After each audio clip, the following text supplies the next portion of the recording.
Саламатсыздарбы? Биздин YouTube каналдын көрүүчүлөрү, биздин кызматкерлер, молдокелер үчүн асмандан издегенибиз жерден чыгып калгандай эле болгон. чындыгында эле мындай биздин салттуу динибизге шек келтирген кооптоолор көп болуп атат. Ишенимдерде, ибадаттардын аткарылуусунун көрүнүшүндө дагы бир келишпестиктер жүзүгө келген учурлар катталып атат.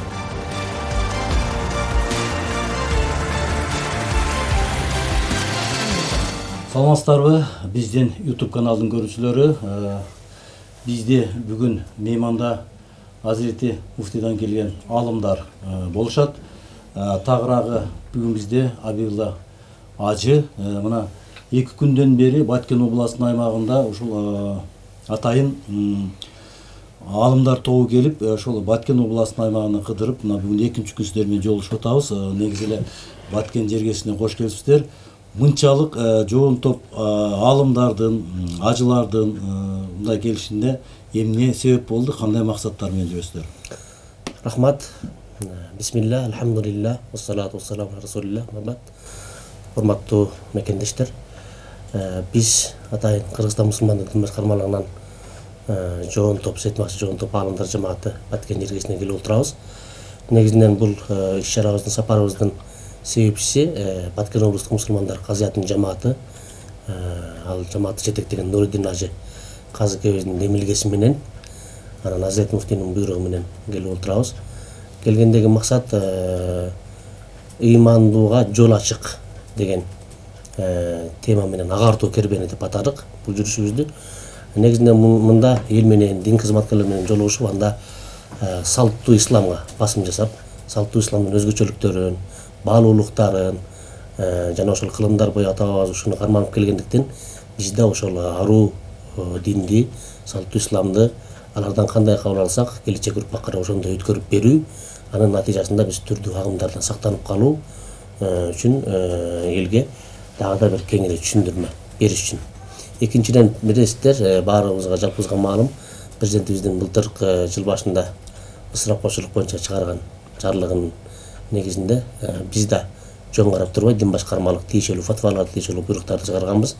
Ошону менен байма-бай келатабыз. Себеби бул указ биз дин кызматкерлери, молдокелер үчүн асмандан издегенибиз жерден чыгып калгандай эле болгон. Себеби ага чейин деле биз ондогон фатваларды чыгарып келгенбиз. Мында дагы ошол указды кубаттап, дагы да фатвабызды жаңылаганбыз. Бул иштер боюнча да элге түшүндүрүү иштерин жүргүзүп, шариятта кандай болот, эмне кылыш керек, эмне атандаш керек, мына ошол көйгөйлөр, үй бүлөдөгү зордук, зомбулук жана башка элдин ичиндеги олуттуу көйгөйлөрдү камтыган бир темалар менен сүйлөшүү үчүн келип отурабыз. Абдан экөө тең актуалдуу темалар экен. Чындыгында бүгүн биздин салттуу динибиздин тазалыгын сактап калуу, бул коомубузду сактап калуу деген мындай маселеге тете да.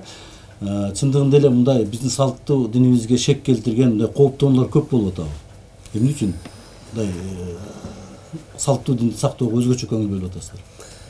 Салттуу дин биз байыртан, ошол 1,5 миң жылдан бери биздин жергебизде жүргөн ата бабаларыбыз карманып келген Ханафи мазхаб, анан Матуриди, ишеним жагынан Матуриди мектеби деп коет.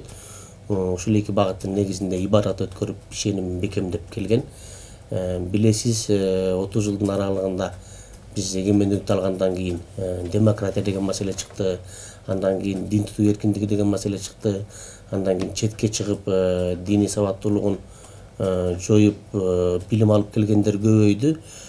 Натыйжада мындай бир кандай десек чаташуу ишенимдерде, ибадаттардын аткарылуусунун көрүнүшүндө дагы бир келишпестиктер жүзүгө келген учурлар катталып атат. Бул өтө бир азыркы учурда өтө бир кооптуулук даражага жетпесе да, жанагы кыргызда бир жакшы сөз бар, ооруну дарылагандан алдын алган оң дегендей, биз мына ушундай нерселердин алдын алып кылайлык. Ошол ар кимди ээрчибегиле, расмий жетекчилик кандай көрсөтмө берген болсо, мурда ата бабаларга кандай ишенимде келген болсо, ошону эле бекем кармангыла, ар кимди ээрчип кетпегиле, түбү мындай болот, натыйжасы мындай болот. Ошол исламды бузгусу келгендер бар анын ичинде, исламды жаманатты кылгысы келген агымдар да бар. Ошон үчүн ак эмне, кара эмне, туура эмне, ката эмне аңдагыла деп мындай бир элге эскертүү бериш керек. Себеби кооптуулук бул дин жаатында болуп турат. Бул болуп өткөн жакынкы күндөрдөгү болуп өткөн мисалы үчүн ИГИЛ, Ал-Каида деген маселелерде дагы исламдын атына көп жабышып, ошол жагынан чыгарган. Бул нерселердин кайталанбастыгын алдын алышыбыз керек да. Биз ошого дин башкармалык түздөн түз өзүбүздүн жоопкерчилигибизди сезип атабыз. Элге акыйкат жеткирет деп.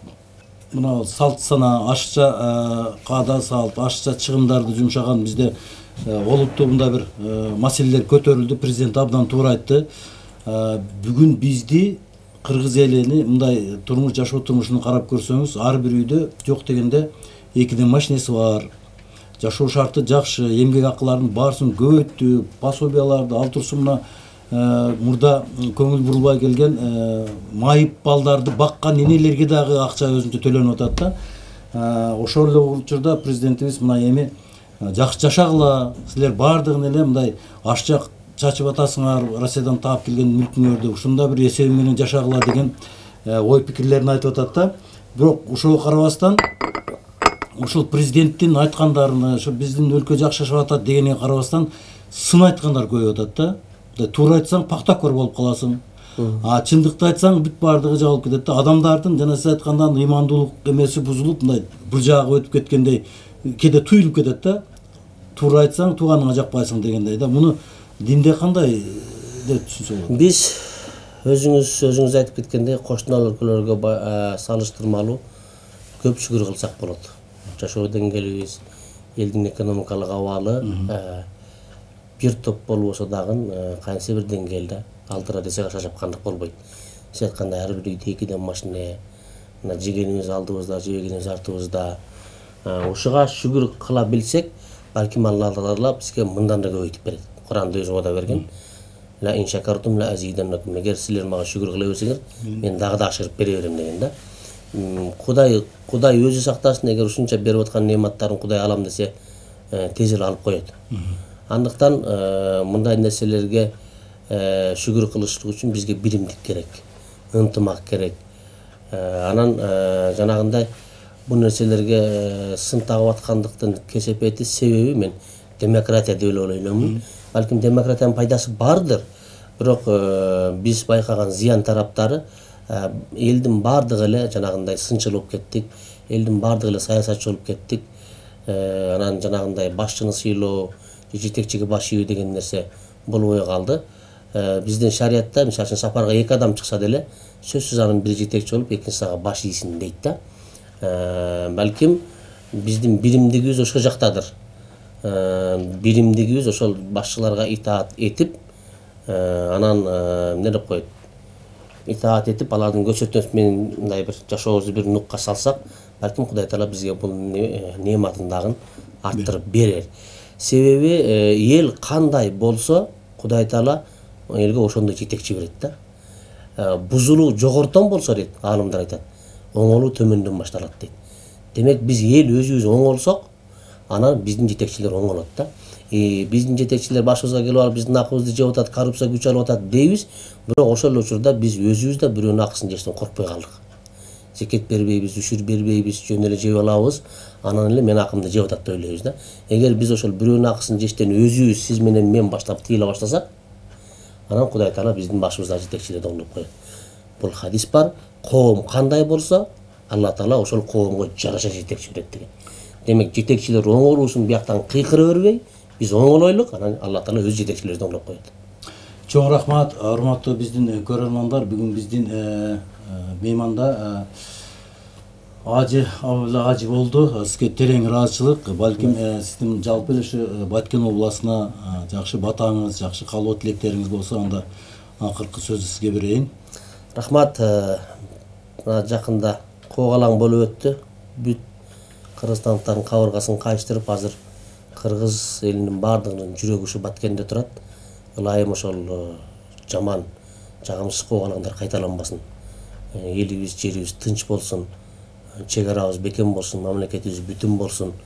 Алла Таала элибизге туура жолду көрсөтүп, андан адаштырбасын. Баардыгыбызга ыйман, ынсап берсин.